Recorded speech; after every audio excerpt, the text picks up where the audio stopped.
குரு பிரம்மா குரு விஷ்ணு குருதேவ மகேஸ்வரா குரு சாட்சாத் பரபிரம்மம் தஸ்மை ஸ்ரீ குருவே நமஹ. கடவுள் அருள் டிவி நேயர்களுக்கு இனிய புத்தாண்டு நல்வாழ்த்துக்கள். வணக்கம் நேயர்களே. நார்மலாக தமிழ் புத்தாண்டு அப்படின்னு சொன்ன உடனே நமக்கு பழைய வருடத்தினுடைய தாக்கங்கள் நிறைய தெரிய ஆரம்பிக்கும். புதிய வருடம் எப்படி இருக்க போகுதுன்னு ஒரு ஏக்கங்கள் வரும். அப்படி நம்ம பார்க்கும்போது சென்ற வருடத்தை விட இந்த ஸ்ரீ பரபாவ வருடத்தில் எப்படி நமக்கு பலன் இருக்க போகிறது என்று பார்க்க போகிறோம். அதுலேயும் இந்த வருடத்தில் சனி பெயர்ச்சி கிடையாது, குருவின் பெயர்ச்சி இருக்குது. குருவின் பெயர்ச்சி தான் குரு கடாட்சம் கோடி புண்ணியம்னு சொல்லுவாங்க. அப்போ குரு தான் தனகாரகன்னு சொல்லுவோம்.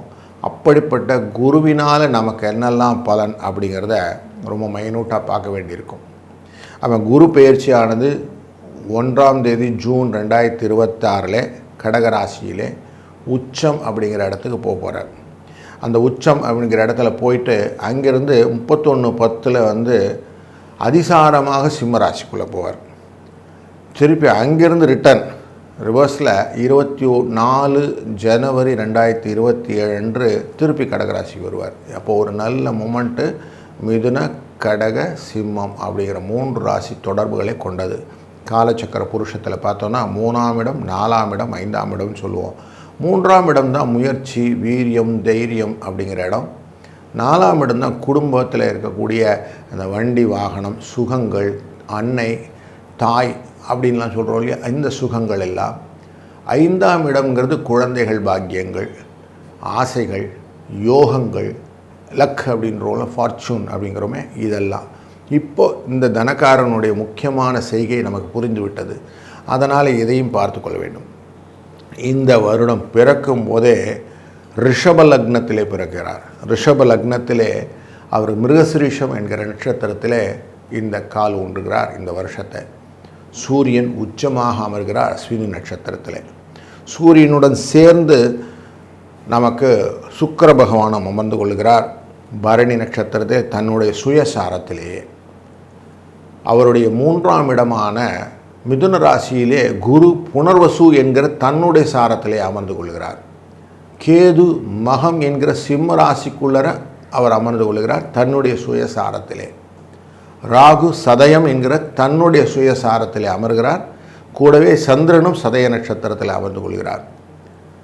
உத்திரட்டாதி என்கிற சனி பகவானுடைய இந்த ராசிக்குள்ளர ராசி கட்டமான மீன ராசிக்குள்ளர சனி பகவான், செவ்வாய், புதன் 3 பேருமே உத்திரட்டாதியிலே அமர்ந்து கொள்கிறார்கள். இப்போ பாருங்கள், சுயசாரத்திலே அமர்ந்தவர்கள் ஜாஸ்தியாக இருக்கிறாங்க. அப்போ தன் காலங்களை கரெக்டாக செய்யக்கூடியதாக இந்த கிரகங்கள் இருக்கும் அப்படிங்கிற இண்டிகேஷனை கரெக்டாக நமக்கு சொல்லிட்டாங்க. இந்த ராகு கேதுவும் பெயர்ச்சி கொண்டவர்களாக இருக்கிறார். இந்த வருடக்கோளிலே 15/12/2026 அன்று இந்த ராகுவானது மகர ராசிக்கும் கேதுவானது கடகராசிக்கும் செல்ல இருக்கிறார்கள். அப்போ இவங்களும் தனகாரகன், அதாவது செய்கிறத பெருசாக செய்கிறது, கடனெல்லாம் கொண்டு வந்து கொடுக்கறது, வாழ்க்கையிலே மாற்றங்களை மாற்றுவது, திருமணம் போன்ற விஷயங்கள் எல்லாம் கொடுக்கறது, குழந்தை பாக்கியத்தை கொடுப்பது, இது எல்லாமே இந்த ராகு கேதுவின் செய்கையினால் வரும். அப்போ இதுவும் முக்கியமானது ஆயிட்டதுனால இந்த ஸ்ரீ பராபவ வருடத்தினுடைய பலனை ஒரு ராசிக்கும் டீட்டெயிலாக பார்க்க வேண்டியதாகிறது. வணக்கம் மேஷராசி நண்பர்களே. நமக்கு சென்ற வருடம் அப்படிங்கிறது கொஞ்சம் ப்ரெஷர்ஃபுல்லாக தான் இருந்தது. ரொம்ப அழுத்தங்களை கொடுத்தது அப்படிங்கிறதும், பல வேலை மாற்றங்களில் சிக்கல்களை கொடுத்தது அப்படிங்கிறதும், அந்த சனி பகவானின் உள்ள இன்ட்ரோவான அந்த 7.5 சனி உள்ளார வந்ததுனால கொஞ்சம் மனசில் கொஞ்சம் ஜிட்டரிலாம் இருந்தது அப்படிங்கிறதும் நிதர்சனமாக தெரியுது. இப்போ இந்த ஸ்ரீ பராபவ இடத்துல இந்த பயங்கள் போகுமா, வாழ்க்கையில் ஒரு ஸ்திரமான தன்மை கிடைக்குமா அப்படிங்கிற தேடலோடு தான் இந்த காணொலியை நம்ம துவங்குகிறோம். அதுலேயும் பண வரவு வருவதற்கும் சனி பகவானின் தாக்கம் இல்லாமல் நம்ம முன்னேற்றத்துக்கு எப்படி வாழ்க்கையை கொண்டு போகிறது அப்படிங்கிறதையும் நம்ம பார்க்க போகிறோம். இந்த மேஷ ராசிக்குள்ளார 3 நட்சத்திர கோர்வை இருக்கிறது. ஒன்று அஸ்வினி, மற்றொன்று பரணி, மற்றும் ஒரு கால் கார்த்திகை நட்சத்திரம். இந்த 3 பேருமே கிரியேட்டிவிட்டியில் ஹையஸ்ட்டாக இருப்பாங்க. அஸ்வினி நட்சத்திரத்தை தான் மருத்துவத்துறையிலே நல்ல முதன்மை பெற்றவர்கள் அமர்வார்கள். பரணி நட்சத்திரத்திலே மற்றவர்களை உருவாக்கக்கூடிய ஆசாமிகள் எல்லாம் இருக்கிறாங்க. கார்த்திகை நட்சத்திரக்காரர்கள் தான் முதன்மை தம் பெற்றவர்களாக இருப்பார்கள். அப்போ எல்லாத்துக்குமே ஃபஸ்ட் அப்படின்றது மேஷ ராசியில் இருக்கக்கூடிய பலன். இந்த பலத்தை நாம் எப்படி பயன்படுத்தி கொள்கிறோம் அப்படிங்கிறத பார்ப்போம். இந்த வருடத்தில் 3ஆம் இடம் அப்படிங்கிற முயற்சி ஸ்தானத்தில் இருக்கக்கூடிய இந்த குரு பகவான் நமக்கு நல்ல ஒரு ஸ்திதியில் இல்லை. அதனால் முயற்சிகள் நிறைய தடைகள், செஞ்ச காரியத்தினால் வந்த பிரச்சனைகள், தேவையில்லாத ஆரோக்கிய குறைபாடுகளை பார்த்து ஃபேஸ் பண்ணின சூழ்நிலைகள் இதெல்லாம் இருந்துக்கிட்டு இருந்தது. இது எல்லாம் ஜூன் மாதத்திலேருந்து விலகிவிடும். ஜூன் மாதத்திலேருந்து விலகக்கூடியதானது கடகராசியிலே உச்சம் பெறும்போது முக்கியமாக வீடு, வாகனங்கள், தாய் வழி சொந்தங்கள், இதன் ரிலேட்டடான உறவு முறைகள் இதெல்லாமே வலுப்படும். நல்லதொரு ஸ்திதி கிடைக்கும். செல்வ பலத்துக்கான வாய்ப்புகளை நிறைய ஏற்படுத்தி கொள்வீர்கள். மே 11ஆம் தேதி அன்று இந்த உச்சமான சூரியனுடன் சேர்ந்து செவ்வாயான உங்கள் ராசிநாதன் வரும்போது யோகமான பலன்களையும் எதிர்பார்க்கலாம்.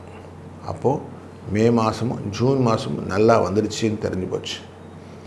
அதே போல் இந்த குரு அமர்ந்து கொண்டு பார்க்கக்கூடிய பார்வை உங்கள் ராசியின் 12ஆம் இடத்தை பார்க்க போகிறார்.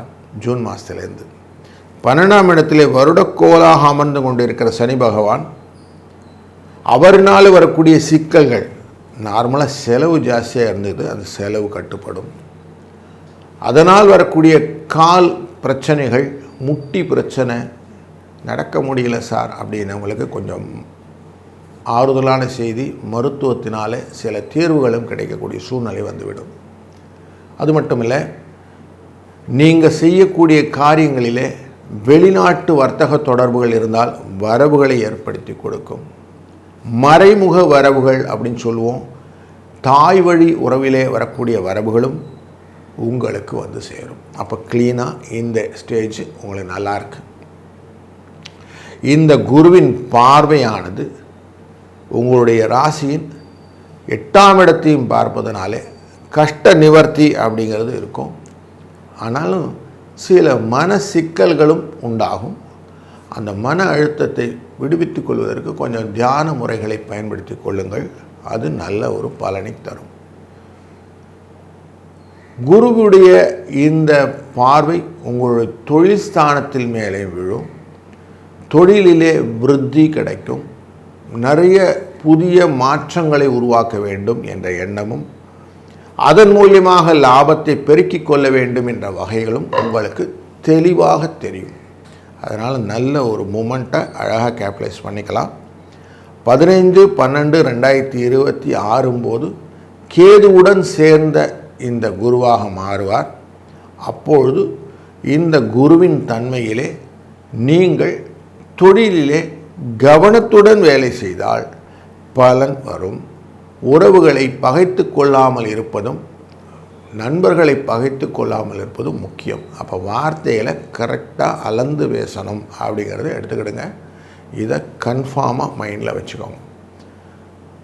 இந்த சதய நட்சத்திரத்தில் இருக்கக்கூடிய ராகுவானவர் மகர ராசிக்குள்ளே அவிட்ட நட்சத்திரத்திலே கால் வைக்கும்போது உங்களுக்கு வீடு மனை யோகங்கள் உண்டாகும். அதனால் அந்த விஷயங்களெல்லாம் நல்லபடியாக நடக்கும்.